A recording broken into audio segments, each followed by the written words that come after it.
በዓለም ላይ ከሚንቀሳቀሰው የነዳጅ ምርት 1/3 ያህሉ የሚያልፍበትና ለዓለም ኢኮኖሚ የደም ስር እንደሆነ የሚታሰበው የሆርሙዝ የባህር ወሽመጥ ዳግም በከባድ የጦርነት ደመና ተውጧል። በአሜሪካና በኢራን መካከል ለወራት ሲታይ የነበረው ውጥረት ወደ ቀጥተኛ ወታደራዊ ግጭት ማምራቱን ተከትሎ ቀጣናው ፍጻሜው ወደማይታወቅ ቁልቁለት እያመራ መሆኑ ተዘግቧል። ግጭቱ የተቀሰቀሰው አሜሪካ ፕሮጀክት ፍሪደም የተሰኘውን ወታደራዊ ዘመቻ በጊዜያዊነት ማቆሟን ባስታወቀች ማግስት ነው። ፕሬዚደንት ዶናልድ ትራምፕ ይህንን ዘመቻ ያወጁት በወሽመጡ የታገቱ የንግድ መርከቦችን በኃይል ለማስለቀቅ ቢሆንም ከቴህራን ጋር ለሚደረገው ድርድር እድል ለመስጠት በሚል ዘመቻው እንዲቆም ትዕዛዝ አስተላልፈው ነበር። ይሁን እንጂ ይህ የሰላም ጭላንጭል ከጥቂት ሰዓታት በላይ አልዘለቀም። አሜሪካ በኢራን ወደቦች ላይ የጣለችውን የባህር ኃይል እገዳ ባለማንሳቷ እና በወሽመጡ ላይ የነበረውን ወታደራዊ እንቅስቃሴ ባለመቆሙ በሁለቱ ኃይሎች መካከል የነበረው አለመተማመን ወደ ከባድ የተኩስ ልውውጥ ተቀይሯል። እንደ አልጀዚራ፣ ሮይተርስና ፎክስ ኒውስ ዘገባዎች ከሆነ ግጭቱ የጀመረው በሁለት ስትራቴጂካዊ ቦታዎች ላይ በተሰነዘሩ ጥቃቶች ነው። የመጀመሪያው ጥቃት ከኢራኗ ጃክስ ወደ ሆርሙዝ ሰርጥ እየተጓዘ በነበረ ኢራን ነዳጅ ጫኝ መርከብ ላይ ተፈጽሟል። በተመሳሳይ ሁኔታም ሁለተኛው ጥቃት በተባበሩት አረብ ኤምሬትስ የፋይጃራ ወደብ ትይዩ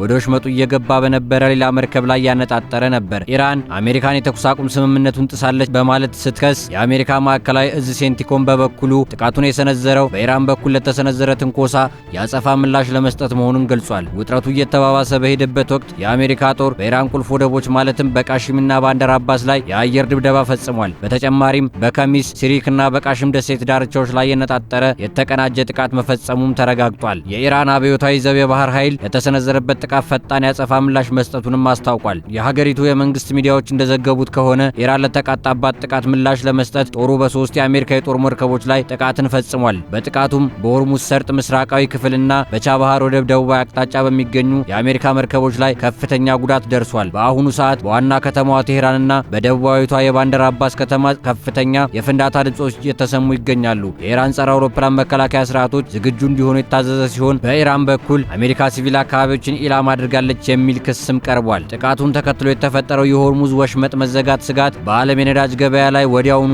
መናወጥን ፈጥሯል። የነዳጅ ዋጋ በደቂቃዎች ልዩነት ውስጥ ከፍተኛ ጭማሪንም አሳይቷል። የንግድ ተንታኞች እንደሚሉት ግጭቱ ለረጅም ቀናት የሚቀጥል ከሆነ የዓለም የንግድ ሰንሰለት ሊበጠስና የዋጋ ግሽበቱም ከቁጥጥር ውጭ ሊሆን ይችላል። ባለሀብቶችና የኢኮኖሚ ባለሙያዎች የፕሮጀክት ፍሪደም መጀመርና መቋረጥ በገበያው ላይ ትልቅ አለመረጋጋት መፍጠሩን ይገልጻሉ። ወሽመጡ የዓለም የነዳጅ ፍላጎት 20 በመቶ የሚስተናገድበት በመሆኑ የቀጣናው ሰላም መጥፋት ለዓለም አቀፍ የኑሮ ውድነትና ድህነት መንስኤ ሊሆን እንደሚችልም ተሰግቷል። ጥቃቱ በጊዜ መቋጫ ካላገኘ ግጭቱ ወደ ሰፊ ቀጣናዊ ጦርነት ሊያመራ ይችላል የሚል ስጋትም የጎረቤት ሀገራትን ስጋት ላይ ጥሏል። ይህንን ተከትሎ የተባበሩት አረብ ኤምሬትስ የአየር መከላከያ ስርዓቷን ዝግጁነት በማሳደግና ማንኛውንም ጥቃት ለመከላከልና ለመቀልበስ ዝግጁ መሆኗን አስታውቃለች። በእስራኤል በኩልም እየወጡ ያሉ መረጃዎች እንደሚያሳዩት የሁለቱን ኃይሎች በቀጥታ የተኩስ ልውውጥ መጀመሩን በማረጋገጥ ሁኔታውን በቅርበት እየተከታተለች መሆኑን ገልጻለች። የፈረንሳዩ ፕሬዚዳንት ኢማኑኤል ማክሮን በበኩላቸው በሁለቱ ሀገራት መካከል የተቀናጀና ወጥ የሆነ ድርድር እንዲጀመርና የባህር ወሽመጡ ለንግድ መርከቦች ክፍት እንዲሆን ጥሪ አቅርበዋል። ምንም እንኳን ሁለቱም ወገኖች ለሰላም ዝግጁ መሆናቸውን በተደጋጋሚ በይፋ ቢናገሩም በተግባር ግን መሬት ላይ ያለው ወታደራዊ እንቅስቃሴ